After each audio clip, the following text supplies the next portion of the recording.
We are calling the meeting to order. We are on the air. Item number 1 is adoption of the agenda. Anybody have anything to add? If not, accept the agenda. I motion to accept the agenda as published. Move to approve. Motion by Joanne. Second. Second by Olivia. Any discussion? All in favor say aye. Aye. Opposed, same sign. Carries 7-0. Next is the minutes for the October 21st regular meeting and November 11th special meeting. Okay, I got a question on the special meeting. Why was the money that we were going to spend not put in there and the company that is going to, why was that not put in there? What page you on? Page Yeah, I saw it earlier. Page 5 of your. We could go back in and put that in, I don't. Well, because that's what I brought, I thought we spent $37,000 and I know that's over that $20,000 limit. We spent, it was, the two combined projects were 27 for the two combined. But it was one bid, one thing, right? But is that legal though? It was two separate. Two separate. But we didn't vote twice. We only No, voted once. in the one motion, we cut it in two. So then, The one motion made it two separate orders. Because I wanted that clarified, and Mike then clarified that. But Okay. for that particular reason.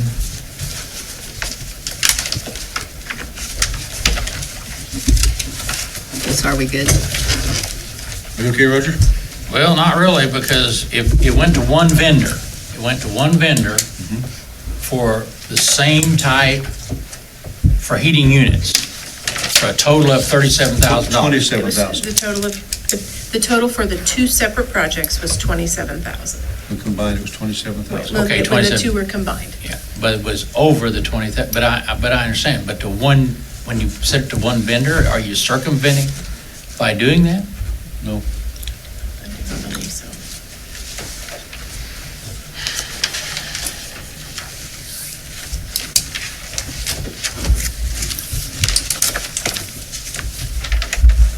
Any other questions? Need a motion to approve the minutes of those two meetings. Move to approve the minutes. Motion by Jeff, Second. second by David. Any discussion? Any further discussion, I should say. If not, all in favor say aye. Aye. Opposed, same sign. Carries 7-0. Item number 4.0 is the consideration of bills and warrants. Hope you all had a chance to look those over before we got here tonight. If there are any questions, now would be a good time to raise them. Otherwise, accept a motion to approve the bills and warrants as presented. So moved. Motion by David, Second. second by Jeff. Discussion? All in favor say aye. Aye. Opposed, same sign. Carries 7-0. 5.0 is here requests and suggestions from citizens organizations. Seeing no one here, move on to 6.0. And this is a special report. We have a presentation of the Middle School Viking of the Month Award. Mr. Gosh, you got it? I have it. I'd like to invite Cole on up here. Have a seat, my friend. So as you know, every month we have our Viking of the Month based on positive feedback from our staff, and this month's winner was Cole Kennett. This is sponsored by the Elks Lodge, and Cole exhibits and exemplifies our Viking way. The comments that were made is that Cole is always dependable, has an obvious love of learning, and is a great influence in the classroom. So the middle school wants to take this time to recognize him as the Middle School Viking of the Month and thank him for exemplifying our Viking way. Congratulations, nice job. Did you have your speech prepared? Yes. That's all there is to it. You did good. So you received your certificate and your gift card earlier today at school? Yes. Perfect, because that's what I was told, so thank you so much. And you're free to go. Good work. Thank you. Thank you. Thank you, Cole. Yep.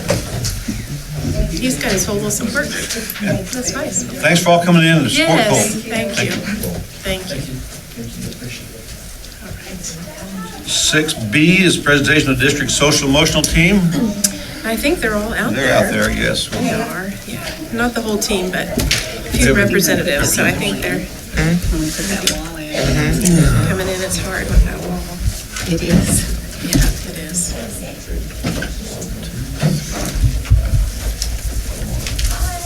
Hello. So this is a small percentage of us who have gone to some social emotional trainings over the last couple of months. We've gotten to see Ruby Payne, who's a rock star in the educational world of social emotional. We've gone to Moving the Needle. We have Marcy Ryan, who went to Denver to do trauma-informed school conferences, and Sally, who went to KNEA. Can I interrupt a second? Sure. Would you all introduce yourselves, please? Thank you. Sure, I'm It's just sorry. gonna I'm be Charlotte fair. Cox. I'm a mental health liaison, social emotional person. I'm Kayla Robinson. I teach facts and career and life planning and yearbook at the middle school, and I help coordinate our second step curriculum, which is our social emotional curriculum. And I'm Joyce Warren, I teach third grade. Sally Clay, I teach junior English at the high school as well as psychology and counseling classes. Misty Russell, Garfield Principal. Okay, thank you. No problem, thank you. So yeah, we've been on several conferences dealing with social emotional needs in our district. So we just wanted to share with you things we've taken back to really apply it to our district. I could talk all day about it, but I'm gonna kind of go around and then we'll kind of finish up with myself. But Sally Clay has been through, you went to Ruby Payne, emotional poverty, and then you went to KNEA, racial social justice, right? Right, okay. Tonight I was going to talk specifically about the KNEA Racial and Social Justice Summit. Our keynote speaker was Becky Pringle, who is part of NEA, and she was phenomenal. I would say like evangelical when it came to like getting us, excited about helping specific populations of students. They mainly focused on LGBTQ community, racial and indigenous students, African American students specifically when it came to racial issues. The two sessions that I went to, supporting trans and gender non-conforming students in the classroom, and that session was led by Debbie Jackson out of Johnson County. Her daughter came out as trans at age 4. And so at the time, she's 14 now, at the time there really weren't a lot of supports for teachers and parents back then, so she's kind of had to start up kind of a grassroots organization. She goes into schools and does trainings for teachers on how to support them in the classroom. She mainly focused in on language, using proper pronouns, knowing the difference between gender identification and gender expression, and how it's not necessarily tied to sexuality, because like I said, her daughter came out at 4. And a lot of times people don't understand the difference. She also talked about there not being an age limit when it comes to coming out. And we talked too specifically about what the thing that I brought back to the high school. Sometimes we have students come out to us as teachers, but don't tell my parents, and how to handle that situation. How to handle the situation where they trust you enough to come out to you as a teacher, but maybe they haven't come out completely to the community and to their parents at home too. Another workshop I went to was on microaggressions, and I actually had texted Mr. Martino about this while I was still in the session, saying this woman needs to come talk to our staff. She focused in on even those of us who are well-intentioned sometimes cause harm, and not because we mean to, but because we just don't know how exactly to approach certain situations. With her microaggressions, what I really took from it was it made me uncomfortable. Because what she was saying happens in the classroom and in the school, I see on a daily basis. And it's like, how do we handle these microaggressions? And she focused in on behaviors, speech, and symbols. Certain behaviors would be like, if students experience microaggressions at school, and then they carry them home, and it becomes part of their world, and they internalize that, and how do we keep that from happening? That's something that I really started noticing in my classroom and in the hallways, those little things that have just become part of our school culture that really are damaging, that students will like internalize and take home with them. So I think she would be good. It's Danica Moore out of Lawrence, and every new hire in Lawrence has to go through her training at the Lawrence School District. At the end of the day, I was actually interviewed by KNEA for their magazine because they were encouraging us to post it on social media, hashtag KNEA Justice, and I had students responding to me, to my social media. And so I shared that with someone, didn't know at the time though that he was kind of like the communications director of KNEA. I was just sharing it with him. I showed him the responses I was getting on my phone, and he pulled me aside and actually interviewed me for the magazine and asked, questions like, do I feel like Kansas is heading in the right direction? What are some challenges I still see in the classroom, in the school? Things like that, so. Let me ask a question. Sure. So my youngest daughter happened to teach in Lawrence for a while, and she told me about that woman who addressed you in regard to microaggression. So what advantage would that speaker be to our district teachers and staff? What can they learn?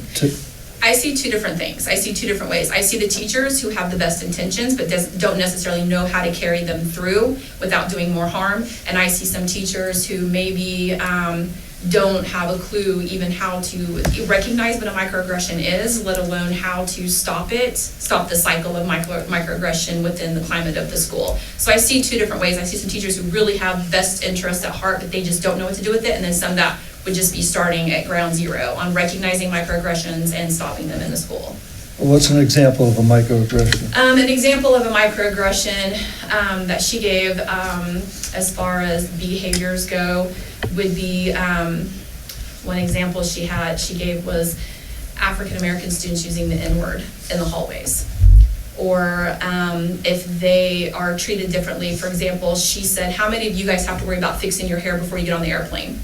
She's like, if my braids are certain, thickness, I will get searched by TSA.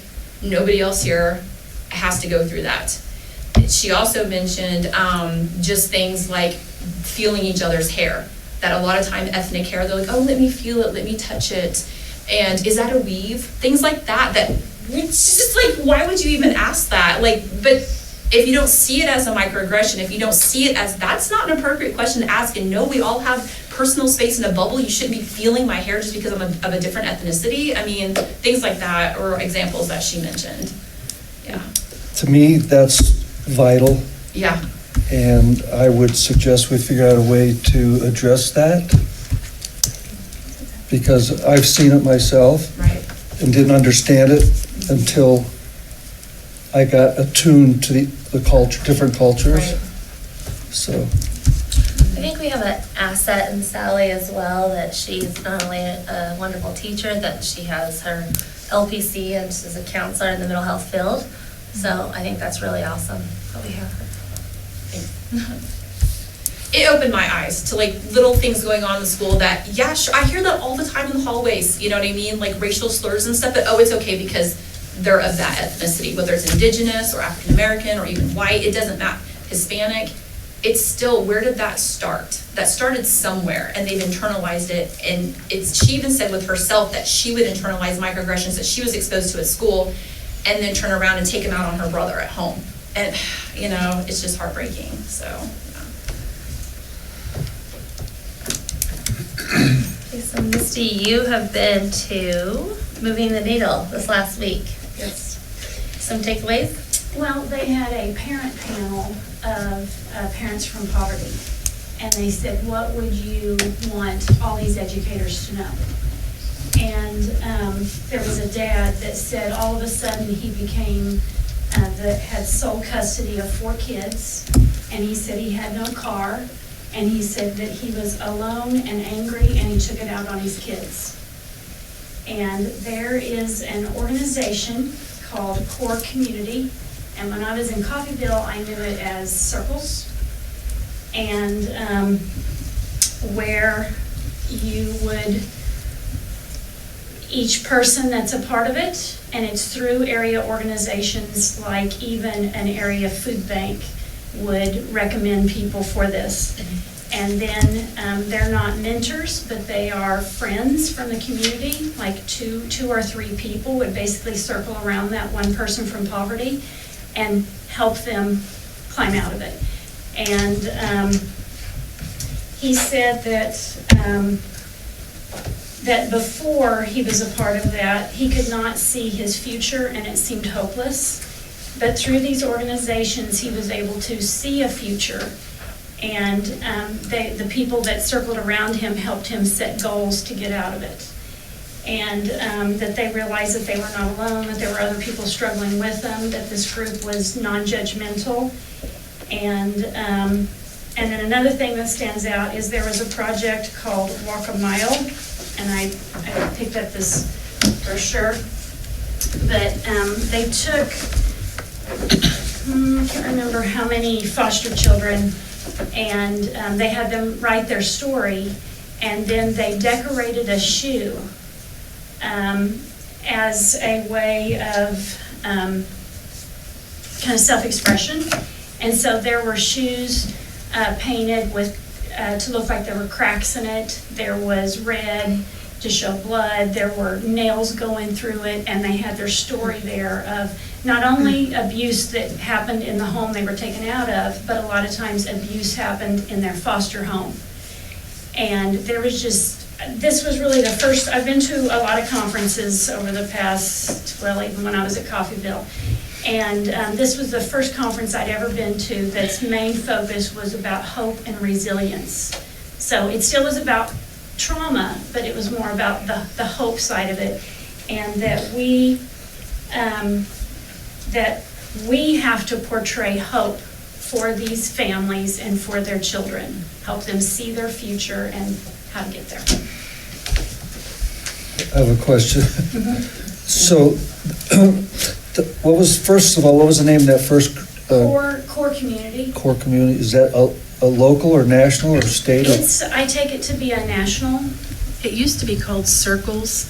They came a few years back. It takes different community members and organizations. Sometimes the church is involved, and it's like they circle around a family, is what used to be called Circles. I know they came a few years back, but there wasn't, maybe enough support for the longevity of it for it to continue. So I think it's support from faith-based organizations as well as maybe some people from the schools and different organizations in town. And then there's another thing called Local Poverty Resolution Project. And they said these people that went through it were no longer in poverty. It gave hope to their children. Well, it's interesting because I heard a lady at Presbyterian Manor that works there talking to one of the patrons saying, I have to make a choice, either pay my property tax or my car payment. What do I do? And then what happens is they get into this spiral downwards. So I'd be interested to see how well that works and how it works, especially the resilience issue, because everything I've read said when you're working with trauma-informed kids, you want to teach them resilience, and that's not always easy to do. Yep, and a lot of what we've been to in the past talked about an ACE score, but this thing, they talked about your resilience score. And so that's one thing that in their, basically a drop box from this thing that we went to, there is like a resilience survey that we can have students do. Another thing too is they said, this parent panel said, you give us your money, but that doesn't fix our problem. You give us a coat for our child, but that doesn't fix the problem. That connections to the community, being our friend and helping us stay connected to the community, that's what's going to truly help our families. That yes, they do need the money and they do need the coat, but that's not going to solve the problem. And I was going to save mine from Chelan, but while we're on this topic of resiliency, in the breakout session that I went to about resiliency, they all went around and talked about resiliency and what it means and what's that definition. And really what it breaks down to is relationships. The more relationships you have, the more resiliency you have. And that's what builds it. And so to me, that's what that's what heals your mind and gives you that resiliency. So, And you have to make those relationships outside your comfort zone too. absolutely. And the people in poverty, most of their friendships are all people in poverty. They all have the same mindset. Exactly.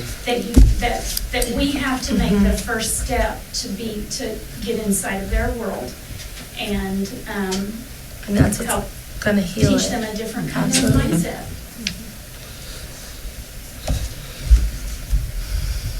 We came back all fired up. Yeah, we are. Ready. All right, Therese Swan, third grade teacher at Garfield. Okay, I've been through many trainings the past couple of years.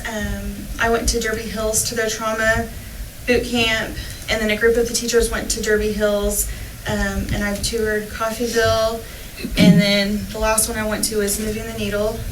We've implemented a lot of things that I've learned at Garfield already, and at Moving the Needle was a lot about things that we could do within the community.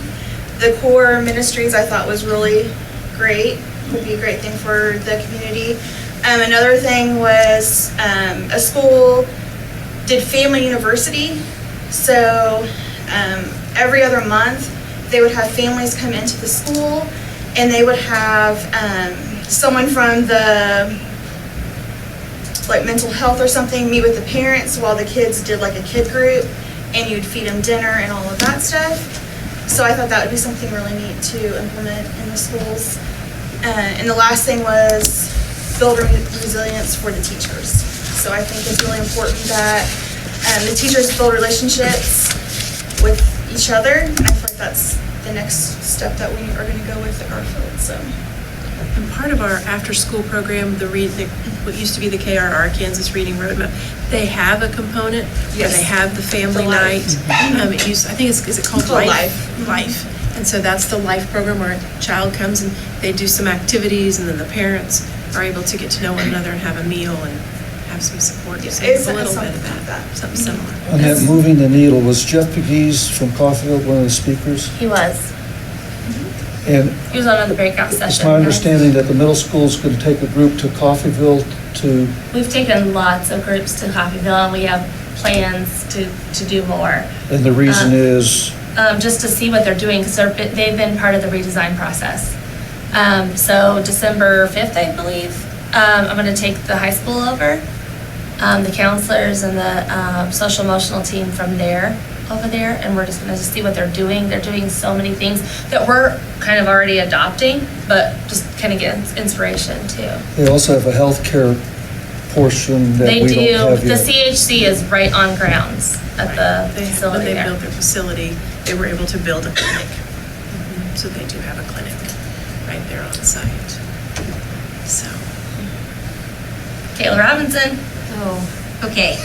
I went to Moving the Needle, and it was one of the best trainings I've been to in a long time. So thank you for the opportunity to go.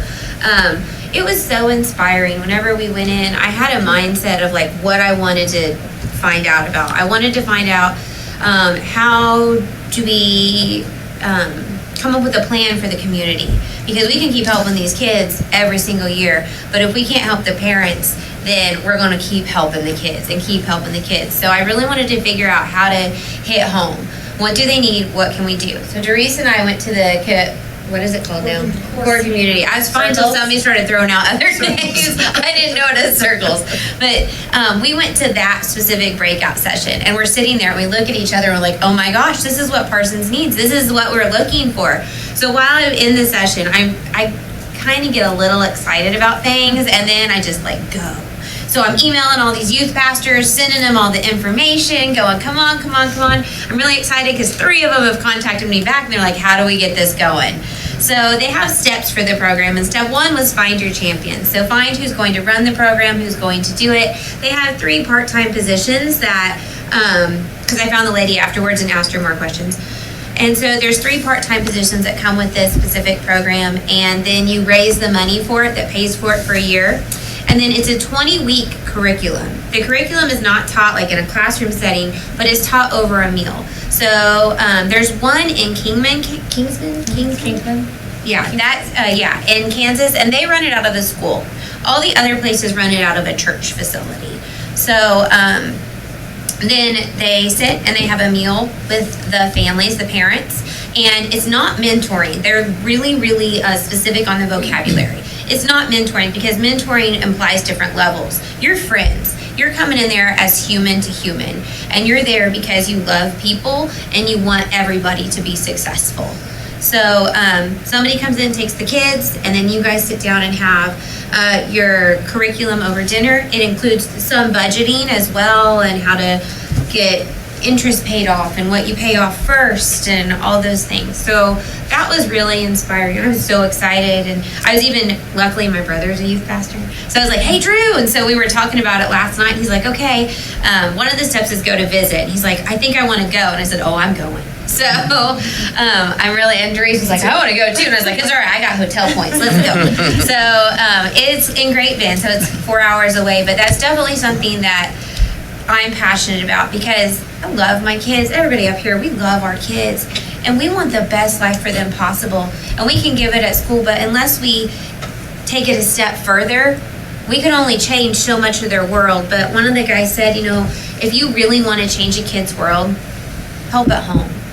And that's what we want. And also, he said, you know, during these classes, you're not just teaching me and giving me tools to get out of poverty. You're also teaching my kids at the same time because of what I'm taking home.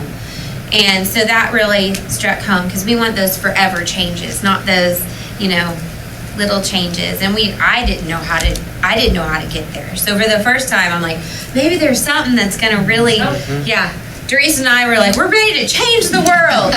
But we were really excited. Teacher resilience was a big one. And whenever we think about teacher resilience, I have a very low ACE score. So I was like, oh, I don't know anything about like teacher resilience. But they're like, no, teacher resilience is being able to fill up your patience tank, being able to be your best every single day at school.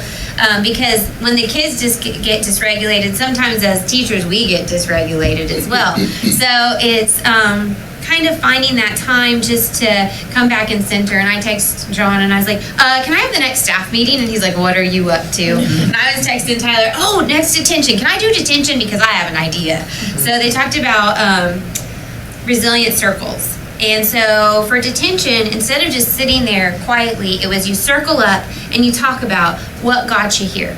What are you going to do to change this? And you kind of really dive into some tools to help them. What could you do next time instead of? And you talk through those things with them. And then I know we have some like behavior reflection sheets, and you send them back to kind of do that on their own and think. And so I was like, next morning detention, I got it. So just lots of really good things that we all took away from it. And even just having time to sit and talk and come up with ideas and plans and schemes. And it was really good. And I'm excited for the direction that we're going for the kids. Because at the end of the day, we're in the business of kids. We want to do what's best for them. And sometimes we don't know what's best for them. We love them and we try, but we just don't know. And so I felt like I can bring stuff back to my staff, to my building leaders, to just everybody. And that's good that we were able to do that and give some answers that we can be our best and love our kids. Who usually is in detention? Is it rotated or? At the middle school right now, it's rotated. Today, Jessica LaForge was in there, and so I saw her, and she actually had the kids circled up, and she was real in-depth talking about, well, you know, whenever you get angry, what are you going to do? But and so I think it's like, it's starting. Right. It's Well, that's kind of really starting. good, and the more Yeah. you guys meet, and, you know, so whoever is in detention can have the good. Well, we haven't started it yet, but Well, I'm no, going but that's to. that's what I mean. The Yeah. more you talk and discuss and have your meetings, the stronger it'll get, you know, when they Yeah. are sent there. Yeah, for sure. And as far as second step at the middle school, it's going very well. The teachers have all just jumped on board without any hesitation. And so impressed with that. And yeah, and so the other day I was doing a lesson. I rotate around. So I was doing a lesson and I asked the kids and I was like, what does it mean to be resilient? And they could tell me what it meant. And I said, how do you have resilience? And, you know, how do you have resiliency? And they're like, you need a relationship. And I'm like, okay, you got it. So it is working and it's making a difference. I want to make a comment. First of all, what you bring back to this district is a lot of enthusiasm, and you said it, a lot of hope. When the parents came in for the Kansas Association of School Boards to discuss some of the good points and some of the negative points in our district, one of the issues that came up was the poverty mindset. And Linda and I, years ago, went to a conference, and Dr. Doug Reeves from Harvard talked about the 90-90-90 schools. And you don't want to use poverty as an excuse. When you have 90-90-90 schools, 90% of the kids are in free and reduced lunches, 90% of them are minorities, and 90% of them achieve at proficient or higher, which means that's what you bring back to the table, that kind of excitement, those kind of tools that our kids need, which will just make our district change to a 180. So those kids need that hope, they need that inspiration, and they need the tools that you guys, women, have soaked up, obviously. So kudos to you guys. Thank you. And then I know January, 6th? January the 6th, we're having Rebecca from ESDAC come. I was going to talk about it in my report, and she's going to spend the day. We're going to do all staff. We're going to do a poverty paradigm. We're going to have what they call a poverty paradigm experience. And so and I'll just read to you what it says. That poverty is a reality for many students and their families, affecting every facet of life and interaction with the school system. So gaining a better understanding of these challenges will help us adjust school policies, procedures, resulting, in changes for our students. So it's an intensive half-day simulated journey through the tangle of housing, utilities, food, transportation, school, mental health, social services, and so it's like we're gonna pretend like we're there for a month, and every 15 minutes, 4 weeks is gonna be 15 minutes. And so the whole goal is so that we'll be able to leave with a deeper understanding of what our students living in poverty experience and what our families do. And because it's not about a handout, it's about a hand up. And that, I think, last year with our accreditation system, they talked about the social emotional learning, and this all kind of came out of that. And I feel like the second step curriculum, which is our social emotional curriculum, is a great way to make sure our kids understand what all those things mean. But that day on the 6th for the entire staff, I think will be a really good day. Some good learning. She's also one of the top 2 leaders in the community program that we were talking about, and her story is incredible. Rebecca's story. Yeah, it is absolutely incredible. And so whenever she was talking, she was also, whenever we went to the community, she told her story. But I mean, she'll set you straight. And she said, I visited with her and I knew she was coming, and I said, do you have any questions about our district? And she said, I do, and so we're gonna meet within the next week. And she said, if you have any board members that wanna attend my simulation, so I offered that invitation to you guys too. So if you wanna come. When is it? It's on January the 6th. That day we come back for professional development. So we'll have. The full day? It will be a full day. Now, her part I don't think will be an entire full day. Her portion will be in the morning. We're gonna have her talk about her story and some different, experiences, and then we're gonna do that poverty paradigm. And if all goes well, she'd like to come back a couple times. I don't know whether that's in the works, but she'd like to, I guess, so. To do some follow-up. But it's all related to that adverse childhood experiences and being trauma informed, and then trauma performing. So that's where we're at.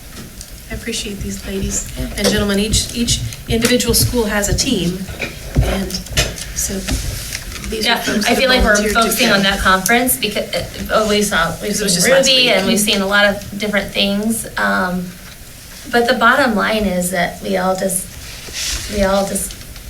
want to teach that resiliency to our kids, and how do we do that? And I feel like we're getting the tools, and so we're really excited.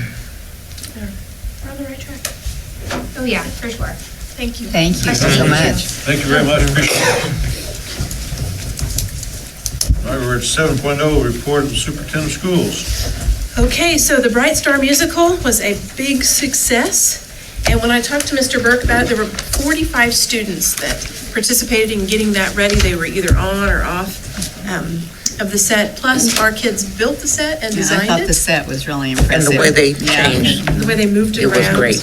And so our And it students, moved the play along. they did. It was great. It really did. It was a great show. And it was well-attended both nights, so. Last week, I had the BOLD program, which is that business operational leadership development. And it just appeared that it was timely. You know how those things work when you go to something and you're like, oh, this is exactly what I needed. And so the portion there were two portions. The first, they talked about risk management and all of the insurances, like workman's comp, and just a variety of insurances that we have as a district, and how do we do that? How is that planned? I thought those were questions that I hadn't asked myself. That was interesting. The other portion was talking about food service, whether that be an internal food service group or whether it was, you did it internally or how it was outsourced, which is appropriate because we're going to be in the process this spring of a rebid for our food services and for our food service contract. Typically, those contracts are 3 to 5 years. Hold on, Yes. we don't have to rebid, right? The food service Right. contract, We can have our own food service if we choose to, we right? could have our own food Option, service. That's what I was getting at. Yes, we could if we chose to. And I was really surprised because you have to have a licensed dietitian. And there is one that works for us that I heard. Could be. I know one used to work for us, but I'm not sure who does now that's a licensed dietitian. But it was really interesting to me that in the state, more and more are going to groups that are doing it, simply because of the buying power in regard to foods. So things cost less, so you can have more of a variety of fruits and vegetables. And it is sometimes difficult to find a highly qualified person who can do all the menus and do all of that. That's also, that's a dietitian. So I thought that was interesting as we start to move forward and look, for something that was different. So that was just this last weekend I did that. Now, our next regular board meeting is going to be December the 16th. Prior to that, what I'd like to do, I just wanted to kind of put this out here and see, the directors would like to give reports. Someone suggested that the directors give reports. That was a great idea. We could do that quarterly. We could do that as a semester. They could come to a regular board meeting and do it. December what? 16th, 16th is the next regular board meeting, right? 16th, right? Yes, at 6 o'clock here. But I didn't know if you would like, I thought the other thing we could do is have a special work session where the directors come and they each share so that it doesn't prolong a regular meeting. Does anybody have any preference or any? Like how many directors are we talking about? Well, like the director it would be 4. 4. So James would come and talk about, here's what we've done this quarter in facilities and maintenance, and here's what's coming forward. Transportation would do the same, Tanya would do the same, and then Ben would as well. But based on a quarter, we're only gonna have 3 during the school time, right? During the school year? The academic First, school second, year? and The third, academic right. school year, yes. Or we could do it every 9 weeks, so it would be during the school year. We could do it that way. See, Or I we would could like do it to every hear, semester. I would like to hear what they present to you, because I know you meet with them I do. and maintenance, and just, so what did they talk about? Not that they have to talk about, but just list it. And then if we have questions, we could ask them. Okay.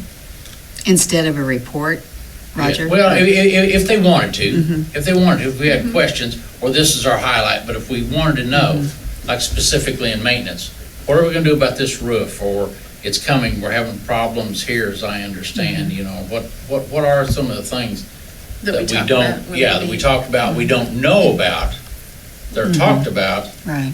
but we don't know about, that's facing us, that we're gonna have In to the take care future. of. And I think, our facility walkthroughs have been a great start, and once we develop a plan, then, in regard to the replacement of all of those items, that'll be good. So typically, when I meet with each of the directors, like James he just gives me a little list, And it's like an update that he gives me when we meet. Sometimes when when we met last year, it would be progress on projects. So we kind of do some of that. And then Tanya and I are in daily communication about things going on in the budget, or someone will send a purchase order over and I look and say, okay, they put this account number on it, because every purchase order that comes over, I look at the accounts so that I can see, here's what the account is, here's how much money is in that particular account, what fund, function, object, and then so that I can compare. So I don't know that she would have much. yeah, so we don't, I'm not sure that she would like have a list. Typically, James is the one that gives me the list, and then, I would think 4 times a year is sufficient for my personal use. Other board members can offer whatever they want, but, in terms of, we're all here at a regular board meeting. I don't know that it's important to set a special meeting for each one of these. Okay. But I know at other districts, the principals never come to board meetings. They never come giving their reports. So maybe we can give the principals a night off, Like every other month or something. Yeah, and then instead of That's a good having idea. principals here, they don't need to come to board Right. meetings. Don't stand up and We'll bring clap. directors in, let them talk. Then Right. it wouldn't extend our board meetings. Right. that's a good idea. Gives the principals some Right. time off, so on and so forth, so. That's a good That's a good idea. idea. Throwing that out, And let's then just do a schedule. We can, Yeah.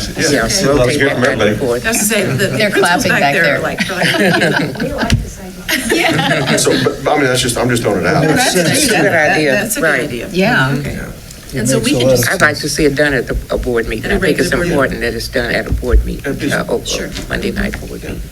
So if we were to say every 4th month, we would have the directors here instead of the principals, or? Yeah, something like that, just work out a schedule, Just kind of develop something, but alternate it. that's Just the theme. alternate it, yeah. Wait a minute, every 4th month, you're gonna.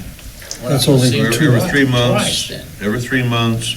Yeah, just work out a schedule. I mean, I don't know how many times we want to see them a year, but we can also call a special meeting if we We need want to, to. yeah. Do it during the summer and talk to them all in one day or something, I'm just thinking about a rotation.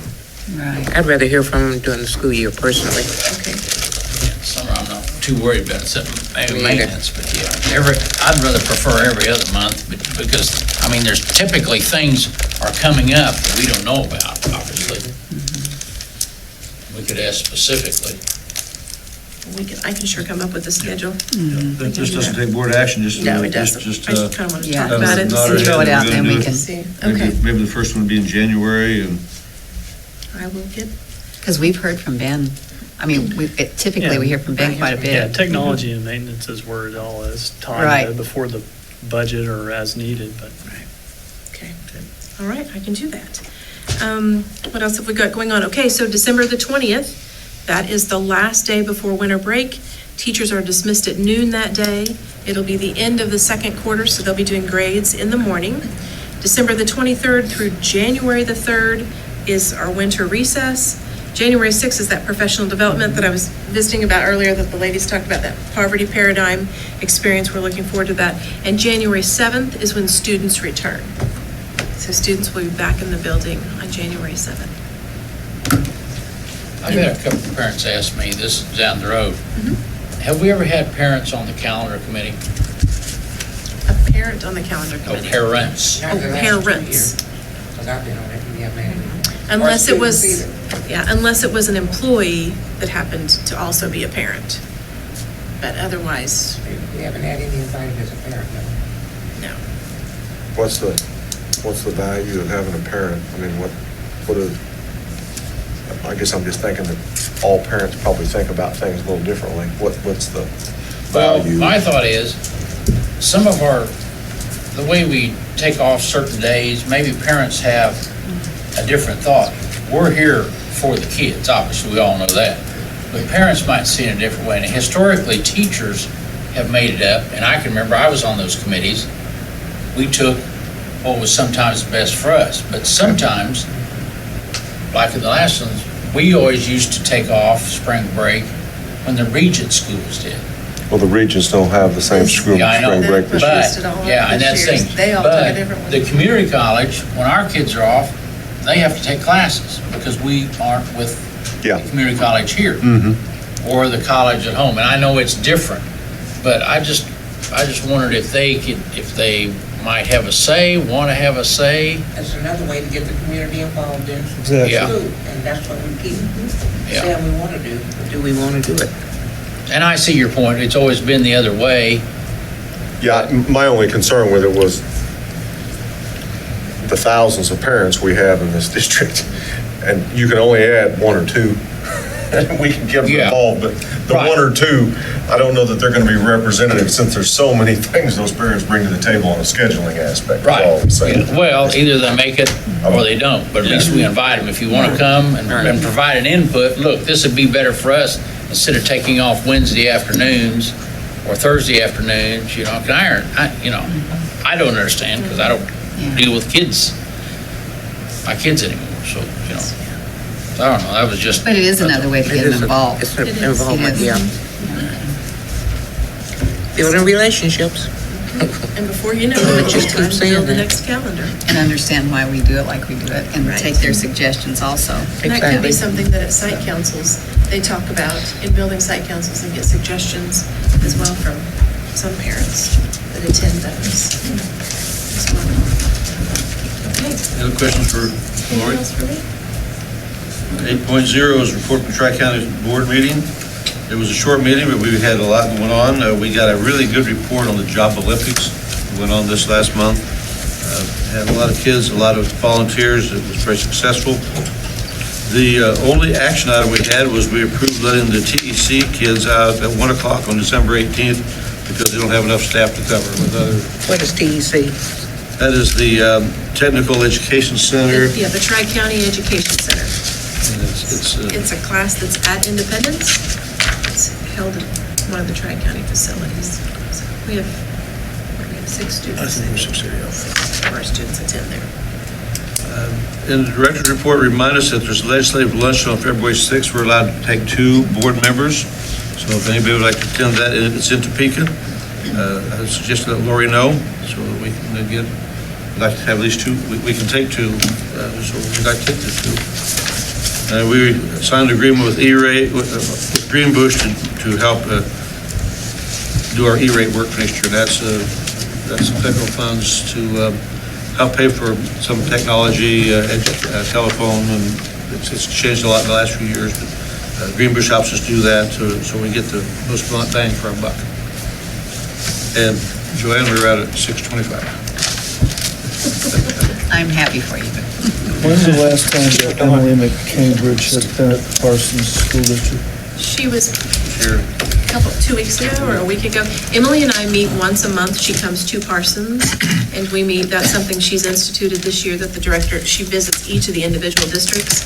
So once a month, she and I have an individual meeting, and then once a month, all I'm the. talking about visiting the staff that she Oh. directs. She directs. For example, we went out to see Steve Feenan and looked at some of the things that he has out there that need to be fixed and changed, and his budget is nil. So I'm just wondering if you discuss those types of things. I can discuss those things with her when she comes next time, for sure. Okay. And she and I did discuss his budget a couple months ago, and all of those programs have the same budget dollars. A lot of those schools do projects in the community, and they get paid for that, which they then can put back into their fund. I don't think that Steve has done that here. He did, but once his accident happened, that kind of curtailed. Right. Yeah. For what he does, he's got a very small budget, in my opinion. I'd say all those programs have the same dollar figure, $250. Yes. Pretty small. Okay. Any Let's other- put it this way, it would be nice for Emily to visit with him, just like we did today. I'm sure she'd be happy to. Thank you. Any other questions? If not, we'll go to our principal's reports. The high school administrators have been excused tonight because they had the open house, or the board members been visiting today, so we're down at the middle school, and looks like Mr. Cox is by himself tonight. Yes. Basketball Yeah, and middle girls school. basketball going on, we're playing Fort Scott. The update, 7B won their game, 7A lost. 8B won their game, and 8A has just started, so I don't know the outcome of that one yet. But Mr. Gordon gave me some information. He wanted to let everybody know that the wrestling season is off to a great start. We started the year with 15 students, athletes, which is more than we've had in the last 4 years. That's an increase attributed to having a staff member in the building who's coaching the team and building those connections and the relationships. And who's that? Kyle Hostetter, who came to us from Mr. Gordon's hometown. He was his wrestling coach and worked with him. And when he came, he went to college and was a Division I wrestler. And as life happens, he ended up coming here and, he's doing a very nice job in our building the relationships, just doing very well. The basketball team's doing very well. We have approximately 35 kids on the squads, and they started out rocky, but after they've gotten used to Coach Baird and his new system that he's implemented, they've done fabulous. I watched the 7B play, and typically 7B games, the JV games, they're pretty close. And we were on the very high upswing of that. We ended up winning that game 29-10. So he's doing a great job with the kids that we have on those squads.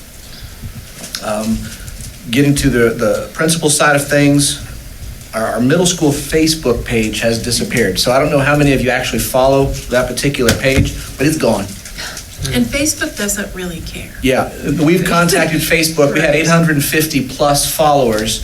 And all of a sudden, one day, I tried to post something and it just wasn't there.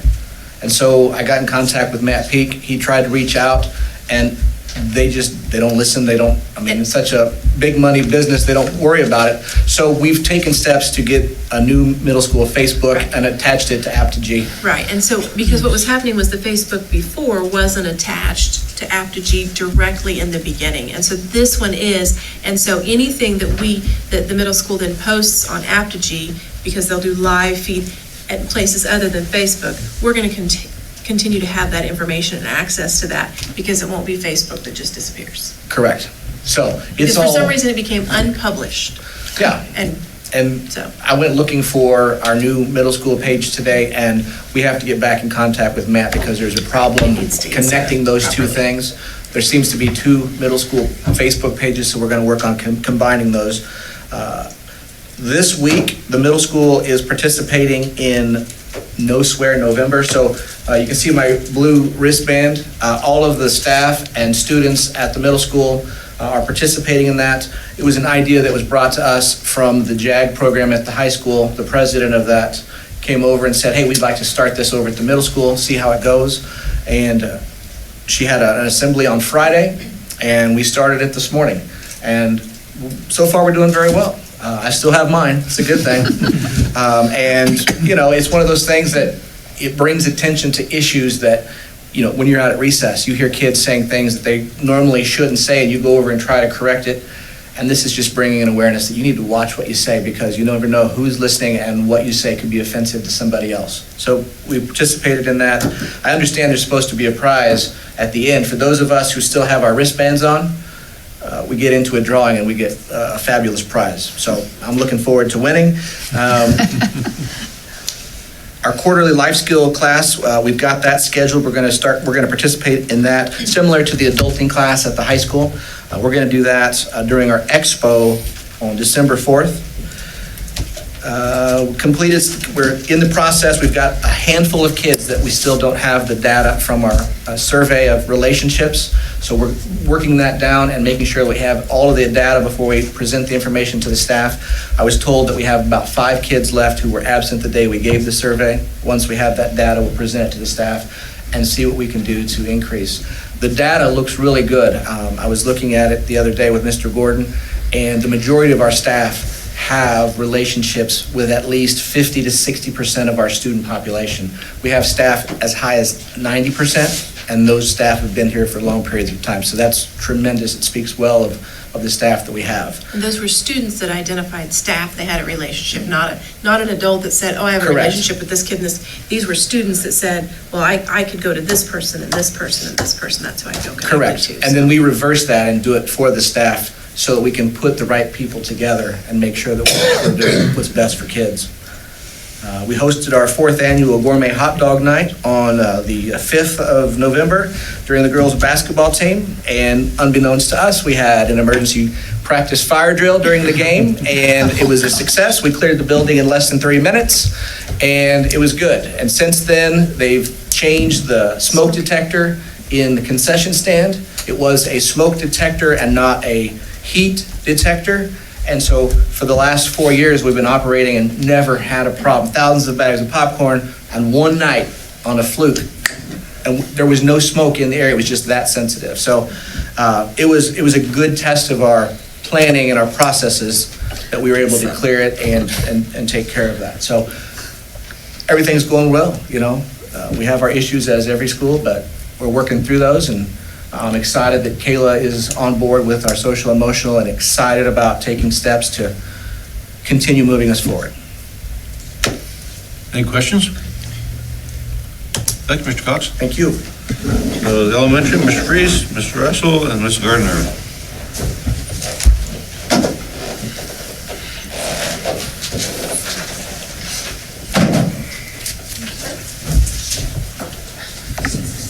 Okay, I'm gonna start.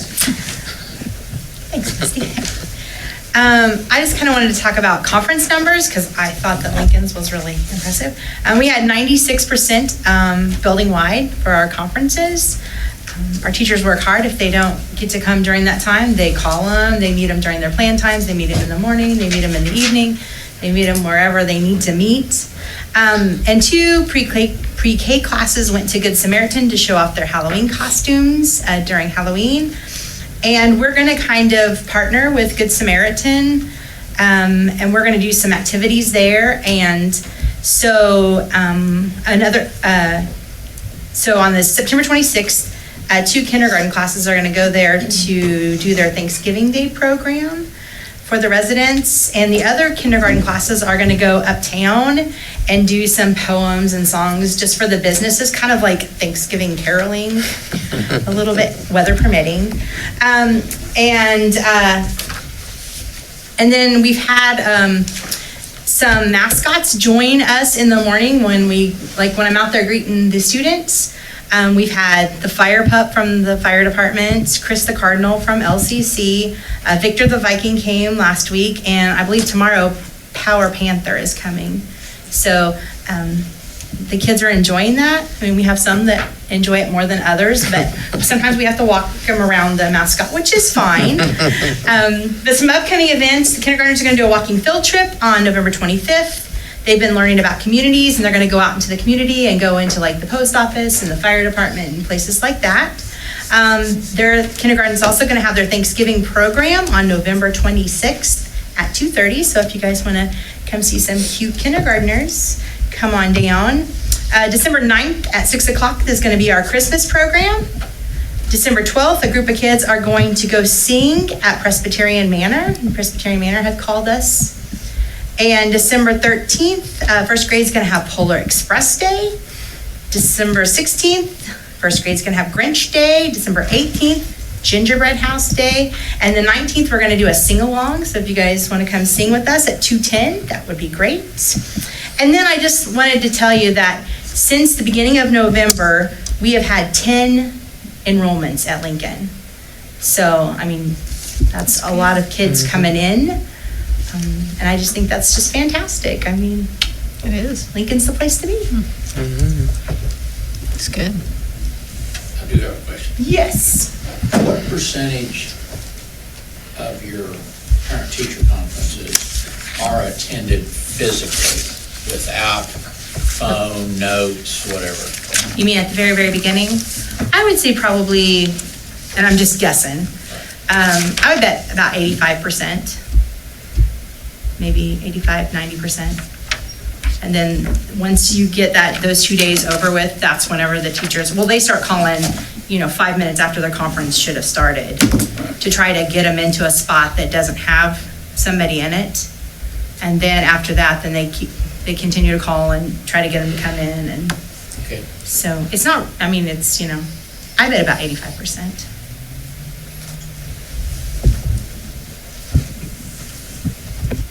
Well, we had 2 new enrollees at 4:30 today. That's exciting. One of them was your school too. Okay, in October, the Garfield students were invited to and attended Kansas State University Research Extension's first Forestry and Conservation Field Day here in Parsons.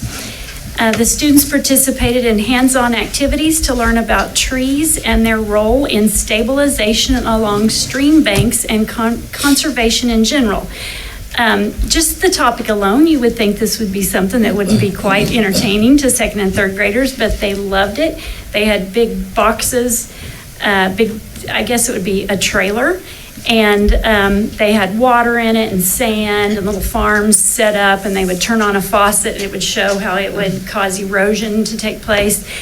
And anyway, so it was our students and some Labette County High School agriculture students. And so anyway, I felt like it exposed our kids to some things that they wouldn't normally have gotten to see. And then during our professional development half day on October 30th, our staff took a closer look at our building's map data. In the past, we have focused primarily just on student growth, and now we are specifically focusing on getting as many kids as possible to grade level. And research data shows that the teacher is the most important tool that we have to increase student achievement. And so our building leadership team looked at research-based high effect size strategies and decided to go with teacher clarity as our first focus strategy. It is something that we already do, but we felt like we had a lot of room for improvement. So our instructional coach and our title teacher, Ms. Habiger and Ms. Jarrett, trained our teachers on what this looks like, and then through walkthroughs, I'm checking to make sure that it's getting done. And then the last thing is tomorrow night is our fall concert at 6:30 at the Municipal Auditorium. Misty, did you get a call from Labette Coalition to be a speaker? No. Is that? County Coalition No. that's at DCF? No. Your wife called me about something. Huh? Your wife called me about a speaking thing in April, but this other thing I haven't. No. No, we're on different paths. Okay. You were supposed to receive the call. I'm gonna have to follow up on that one to talk about the different rooms that you have. All right, it's been a pretty busy time at Guthridge as well. Our fourth grade got to go to the Veterans Day like we do every year on the 6th. They had a great time. And then last week, PTO sponsored our Cookies and Canvas Night. Garfield did it last year. I heard how great it was, and we had it last week, and it was fun.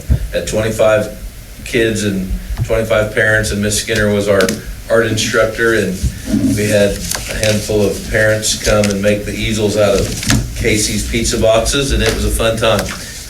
We had some teachers stay, Mr. Holmes and Miss Gordon and Miss Brumback, and then Kimmy Holstinger's kind of stepped in. Our PTOs had Miss Hanson that organized it, but PTO does a lot for us. It was a really fun night. So it was an after school, or Yeah, we in did the it. evening? Yeah, we did it, I think 5:30 to 6:30, I think it was, and we all made we painted some snowmen. And I tried to put some things on Apogee, and I tell myself to quit telling people how poor I am with technology, but if you don't click the little Facebook page, you're taking pictures that go to nowhere.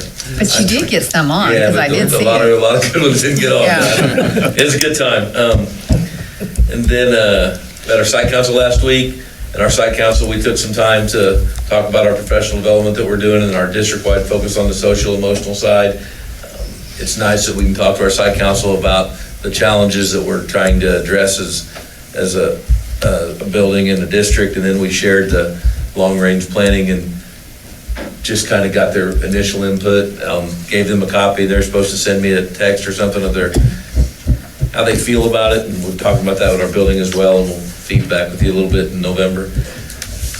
We had Gloria Lydia from, I forget where she's from, but she came and visited our fifth graders, and we had a Native American council meeting and try to demonstrate, and it was a lot of focus on local Native American, Baxter Springs, Coffeyville, Pittsburgh, a little bit of St. Paul, some artifacts, and just the kids in the class got to see how a tribal council was conducted, and it was nice for our kids to get to be part of that.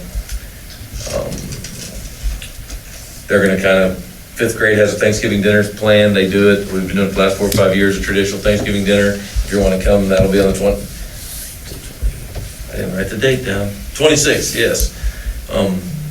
So our 4th and 5th grade are just doing different things to try to be aware of what's going on. Our 4th grade had a carnival on Halloween. It was just an hour and 10 minutes in the gym with all our teachers. They all had stations, pin the tail on the spider web. And I was skeptical, but it was so much fun. We're gonna try to do it after we do our map testing right before Christmas break, the 16th, 17th, and 18th. We're gonna do our map testing and try to do it assessment style to try to give our kids a chance to, instead of doing it in your classroom, we'll do it in the safe room and give our teachers a chance to collaborate. That's what teachers need, is more time. So Ms. Piva has developed a schedule where we will monitor the test, and our teachers will have a little bit of time, ELA, math, and grade level and our kids will know what it's like to take practice state assessment. We use that as progress monitoring to see, are we on path, are we ahead of the game, and then we use that for our intervention groups. So we'll have a Christmas carnival, kind of like our Halloween carnival, and the kids that do well in their assessments will just take an hour and 10 minutes right before lunch and split our gym up. There's like the old cakewalk, but it's a good time. Any questions? I just wondered have you had comments from parents about the App to G app? I mean, do you know if I've just really enjoyed it, and there's so much information on there. I didn't know if, parents found it that helpful.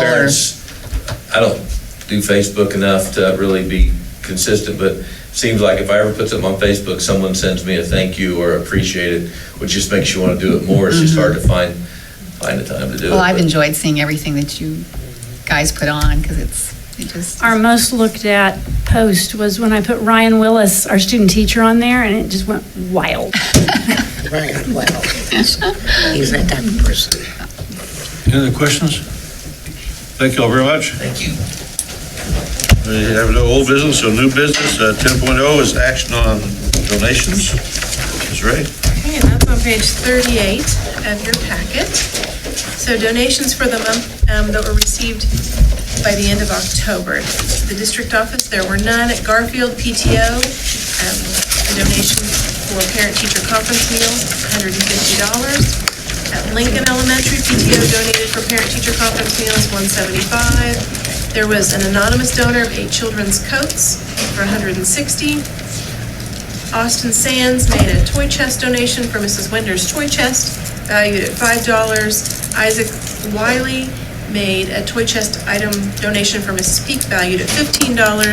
Advanced America donated Halloween goodie bags, 210 of them for kindergarten and first grade, valued at $105.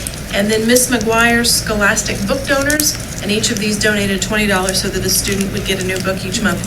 Amy Scott, Brenda Soda, Pat Locke, Tony Eberhardt, Shelley Mercer, Robin Ray, Jill Cleaver, and Lori Brungart for a total of $660, which means it brought Lincoln donations to $620 for the month.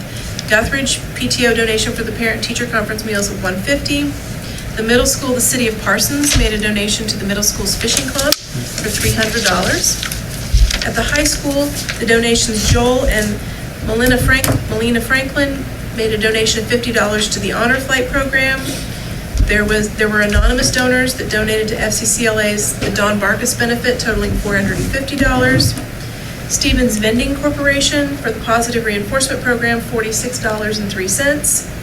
James Pontius, the scholarship program for the Paula Pontius Nursing Scholarship for $500. Anonymous donors for the Honor Flight program, totaling $768. PHS Booster Club donated to the track program, $150. Commercial Bank donated to JAG, $50. And the Parsons Area Community Foundation Sean Hill Pass Fund donated $500 to the football program for a total of $2,514.03 for the high school donations, for a total of all the district donations, $3,734.03. Move to approve those donations. Motion by Jeff to approve, Second it. Second by Olivia, second.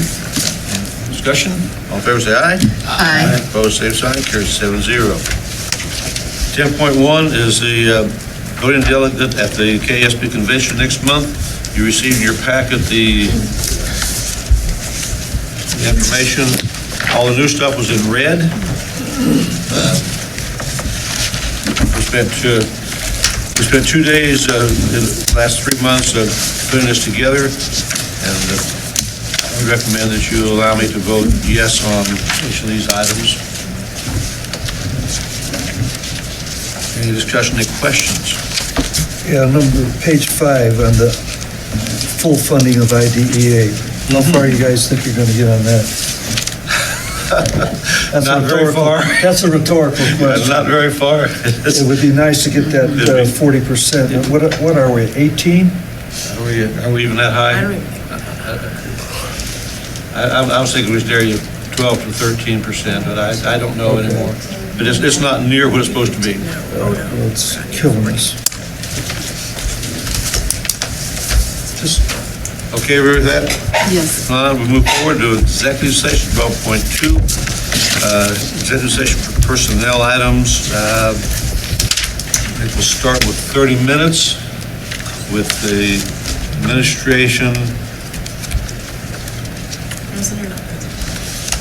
Just come in after. Okay, just the board. Board president, 30 minutes. Do I do the motion to go to executive session? Read that again. Yeah, you want to take a short break first before we do this? Yeah, let's do. Take a short break, then we'll come back in and do our motion then. You had probably 3 to 5 minutes. Can we add 3 to 5 minutes to that 30 minutes? Make it 35? Sure, yeah. You want to take a break before we make? Yeah, we'll take a break and then we'll come back and make a motion. Somebody's got to turn off the air conditioner. I think Joanne turned it off. Did she turn it off? Sure, that's what they get away from me. It was just me.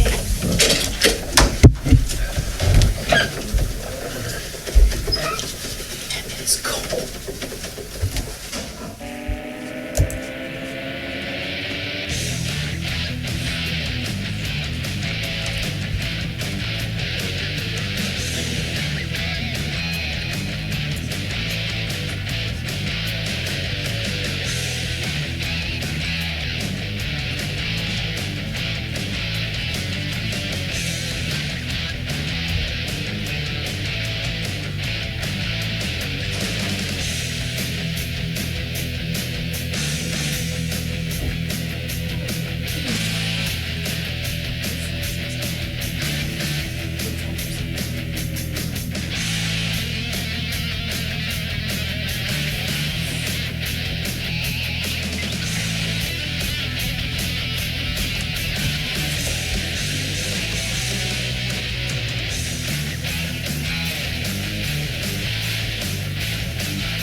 What is it?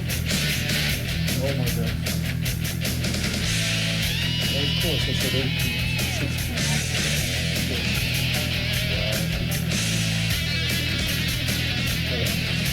Even if they went to 20, it was.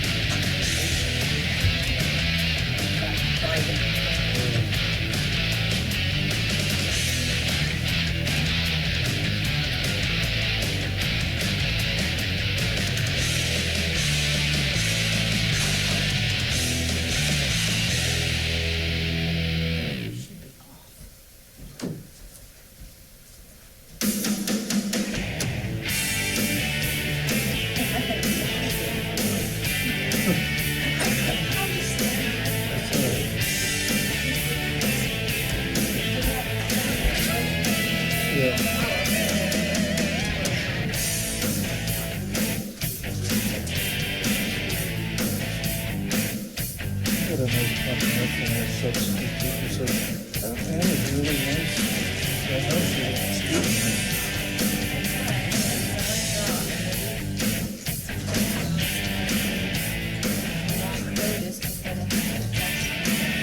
Does Tri-County get money sucks?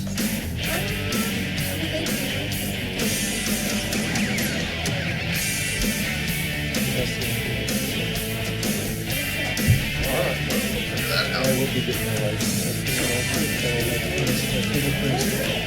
I just have to wait for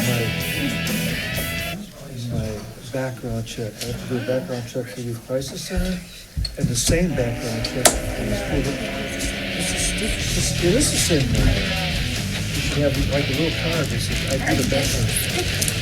Mike, thank you for these little picker-uppers. Okay, I think we're back in session here. Yeah. Cameron's on, so I'm gonna say we're on. We need a motion to go into executive session for 35 minutes to start with. Make a motion to go into executive session, to discuss confidential employee information pursuant to non-elected personnel exception of COMA at 7:15, 35 minutes, and we'll return to this meeting room at 7:50. I guess that we just include the board initially here. Yes. That motion is made. Motion by Jeff, Second? second by Joanne. Motion to go into executive session for 35 minutes, start at 7:15, get out at 7:50 with the Board of Education President to discuss non-elected personnel. All in favor, say aye. Aye. Opposed, same sign. Carries 7-0.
Okay, we're back on the air. We need a little bit more time, so I'd accept a motion to go into executive session for another 5 minutes with the board. Let's make it 10, 5 with the board, and then 5 including the administrators, since they have a couple issues to bring to us. So 10 more minutes, the first 5 with the Board of Education only. Make a motion to enter executive session, same purposes stated before, for 10 minutes at 7:51, return to this room 8:01. Second by Olivia. Motion by Jeff, second by Olivia, go to executive session for 10 minutes. Discuss non-elected personnel at 7:51. Any discussion?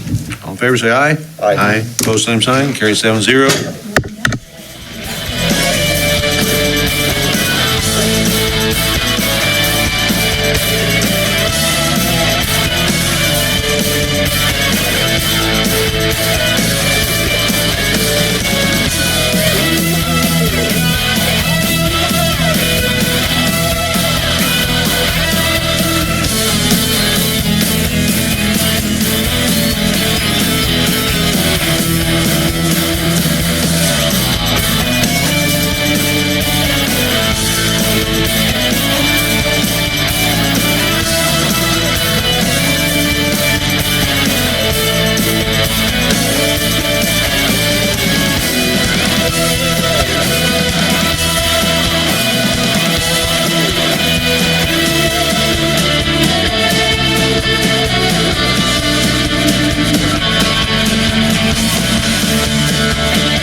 session again, and it looks like we need to, let's go 10. Just Okay.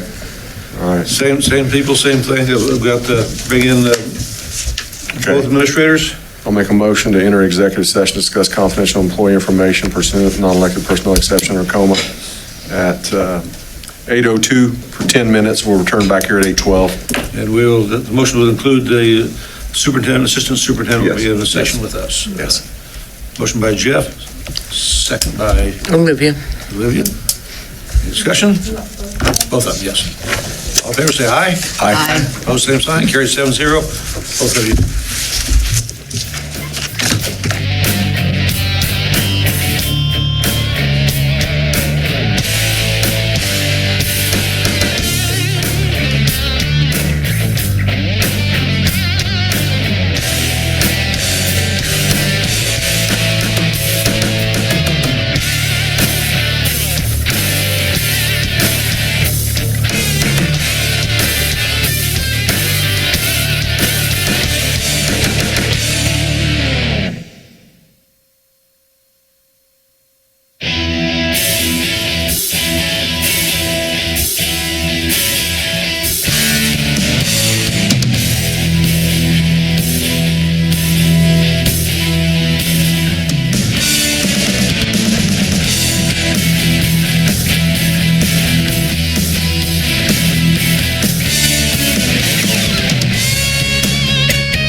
Okay, we're back in session. Item 10.3 is action on superintendent's contract for 2021. Recommend that we offer the superintendent a one-year contract at a salary of $111,000. So moved. Second. Motion by David, second by Jeff. Any discussion? All in favor, say aye. Aye. Opposed, same sign. No. Action carries 6-1. Item 10.4, action on personnel. Lori? Okay, we have two resignations from employment. Christina Bird, a bus monitor, effective October the 29th, 2019, and Crystal Deal, middle school evening custodian, effective November the 4th, 2019. Motion to accept those resignations, please. So moved. Motion by Jeff, Second. second by Roger. Any discussion? All in favor, say aye. Aye. Opposed, same sign. Carries 7-0. Any Board of Education requests? Yes. If we have sealed bids, should they not be open in public? We have to have a meeting that is publicly noticed. So we have to have a meeting, we have to say the time and the location and the place where those bids will be opened. So Okay. the public would have to know where those bids were, so they Okay, could but- attend that if But they so couldn't they chose. be at a regular board meeting? They could be. They could be.